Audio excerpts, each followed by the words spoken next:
Selamat pagi Bapak Ibu mahasiswa Pasca Sarjana Linguistik FIB UI. Selamat datang di program studi kami.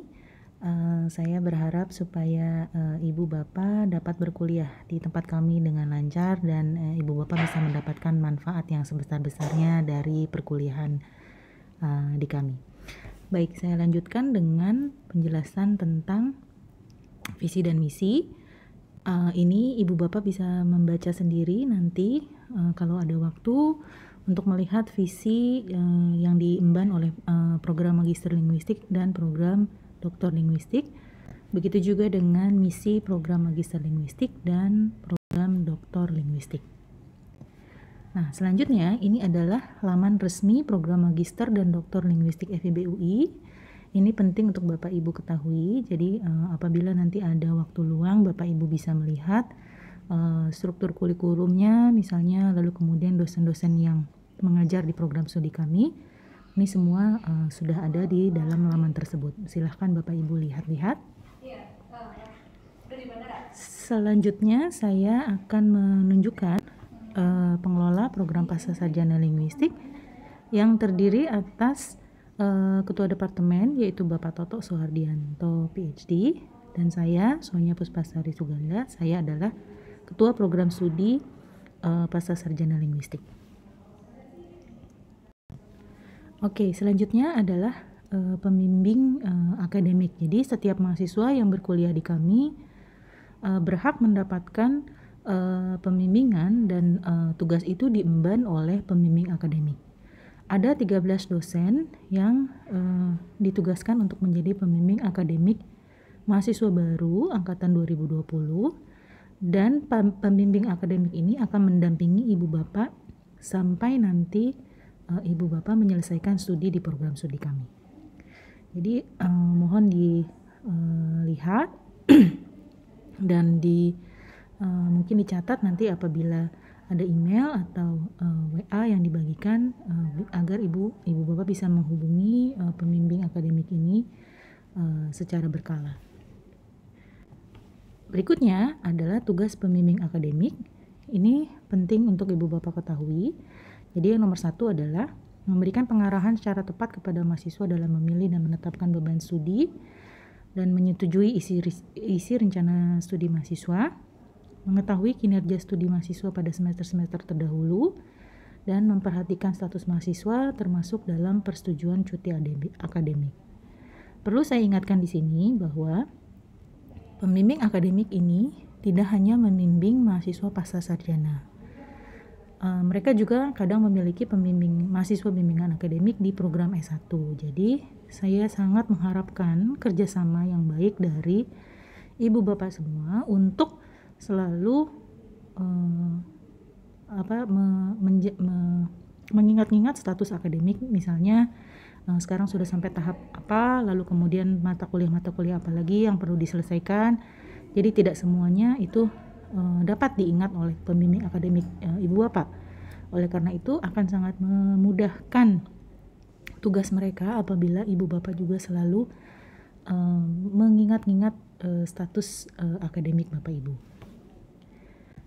Ini adalah fitur pembimbingan akademik di SIAK. Jadi dengan fitur-fitur ini Ibu Bapak bisa meng-add mata kuliah, bisa mendrop mata kuliah. Tapi yang perlu saya ingatkan di sini adalah ada tanggal-tanggal tertentu di mana Ibu Bapak bisa mengambil mata kuliah dan di mana Ibu Bapak bisa membatalkan. Misalnya Ibu Bapak berubah pikiran dan mau mendrop mata kuliah itu, tentu saja masih memungkinkan, tapi perlu diperhatikan tanggal-tanggalnya. Kalau melewati tanggalnya biasanya itu akan menjadi masalah. Jadi saya sangat memohon Ibu Bapak selalu mengecek di SIAK Ibu Bapak tanggal-tanggal tersebut. Biasanya di halaman muka tanggal-tanggal itu sudah ada bagian kalender akademik. Kalau Ibu Bapak ingin mengisi SIAK atau misalnya ingin menulis pesan kepada pembimbing akademik Ibu Bapak, bisa melakukannya dengan pertama untuk login di www.academic.ui.ac.id.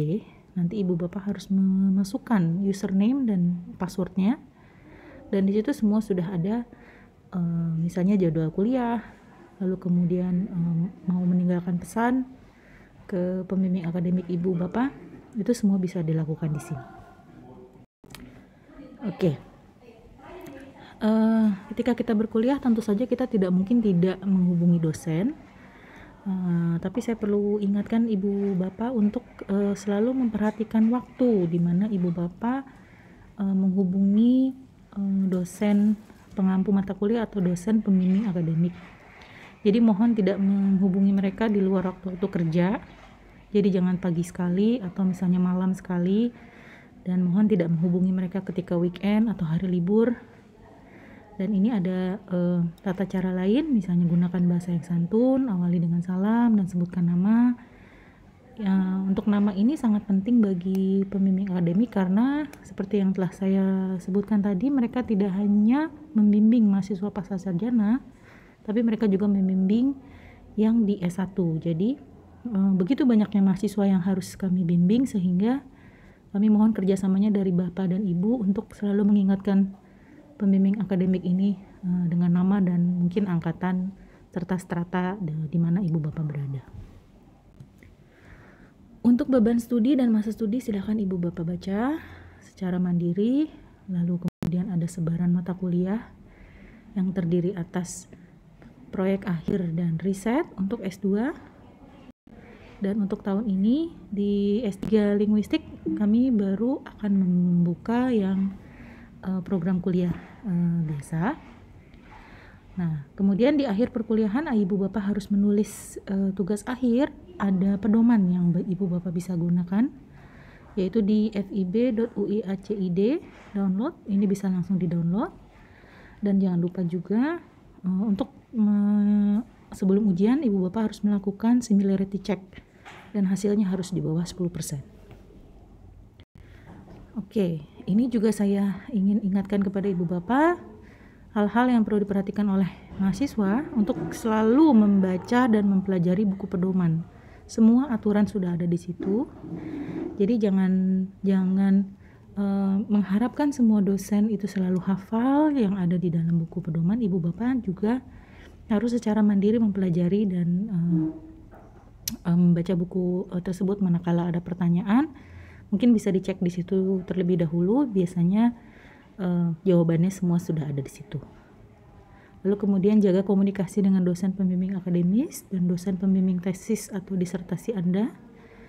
Mohon selalu memberikan kabar atau merespons apabila dihubungi, karena seringkali juga terjadi mahasiswa-mahasiswa mungkin karena belum ada perkembangan, lalu ada masalah dan lain sebagainya, menghindari berhubungan dengan dosen pembimbing dan dosen pembimbing tesis dan disertasi. Saya harap hal itu tidak terjadi.